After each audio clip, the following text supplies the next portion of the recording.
فقر و فاقہ کے وقت کی جانے والی جو خصوصی دعا ہے، خاص الخاص دعا، جو رسول اکرم صلی اللہ علیہ وآلہ وبارک وسلم نے اپنی پیاری لخت جگر خاتون جنت سیدہ نساء العالمین حسنین کریمین کی اماں جان زوج حضرت سیدنا علی المرتضی شیر خدا کرم اللہ وجہ الکریم، وہ خاتون جنت جن کے دوپٹے سے ایک بال بھی ظاہر ہو تو سورج اپنی آنکھ نہیں کھولتا، وہ خاتون جنت جن کے احترام میں اہل معاشر کی آنکھیں جھک جائیں گی، پلکیں جھک جائیں گی، نگاہیں جھک جائیں گی، وہ خاتون جنت سیدہ نساء العالمین حضور اکرم صلی اللہ علیہ وآلہ وسلم کی پیاری لخت جگر، سب سے چھوٹی لخت جگر، آپ رسول پاک صلی اللہ علیہ وآلہ وسلم کی بارگاہ میں حاضر ہوئیں۔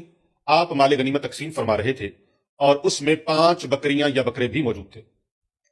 جناب سیدہ نساء العالمین خاتون جنت حضرت سیدہ فاطمہ الزہرا سلام اللہ علیہا ورضی اللہ تعالی عنہا، آپ نے عرض کیا بابا جان آپ کے پاس اتنا مال غنیمت ہے، 5 بکریاں آئی ہیں، تو میرے گھر میں فقر و فاقہ ہے، کچھ بکریاں مجھے بھی عطا فرما دیں۔ یہ میری بیٹیوں اور بہنوں کو خاص طور پہ سننے والی دعا ہے۔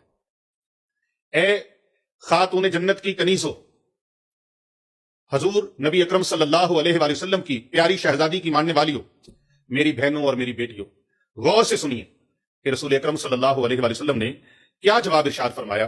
پیارے نبی علیہ السلام نے فرمایا، اے میری دختر پاک، اے فاطمہ الزہرا، جب اللہ سے مانگو تو یہ کلمات جو میں آپ کو بتانے لگا ہوں، جب بھی آپ اللہ سے دعا مانگو یہ کلمات مبارکہ پڑھ لیا کرو، یہ 5 بکریوں سے بھی بہتر ہیں، 5 بکریوں سے بھی بہتر ہیں۔ سبحان اللہ، وہ کون سے کلمات مبارکہ ہیں، وہ کون سی دعا ہے جو رسول اللہ صلی اللہ علیہ وآلہ وبارک وسلم نے اپنی شہزادی کو، خاتون جنت کو، سیدہ نساء العالمین کو ارشاد فرمائی، تلقین فرمائی، وہ دعائے مبارکہ آج میں آپ کی خدمت میں رکھ رہا ہوں۔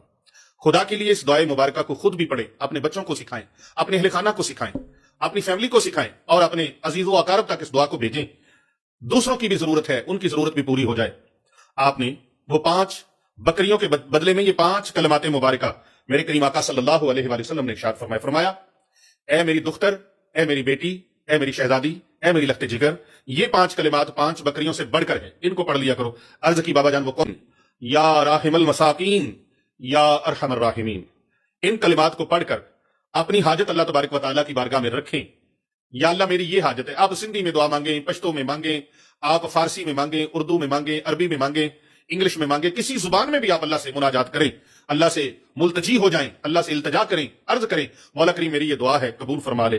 انشاءاللہ تعالیٰ آپ کی دعا قبول ہوگی اور آپ کو وہ کچھ اللہ پاک عطا فرمائے گا جو آپ چاہتے ہیں، جس کی آپ کو طلب ہے، جس کی آپ کو تمنا ہے، وہ آپ کو ملے گی، لیکن پورے بھروسے کے ساتھ، پورے یقین کے ساتھ، پوری طاقت کے ساتھ، پوری توجہ اور دھیان کے ساتھ اللہ سے مانگیں۔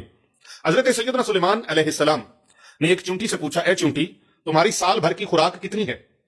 چونٹی نے جواب دیا، فقط 2 دانے، اے اللہ کے نبی، فقط 2 دانے، صرف 2 دانے میری سال بھر کی خوراک ہے۔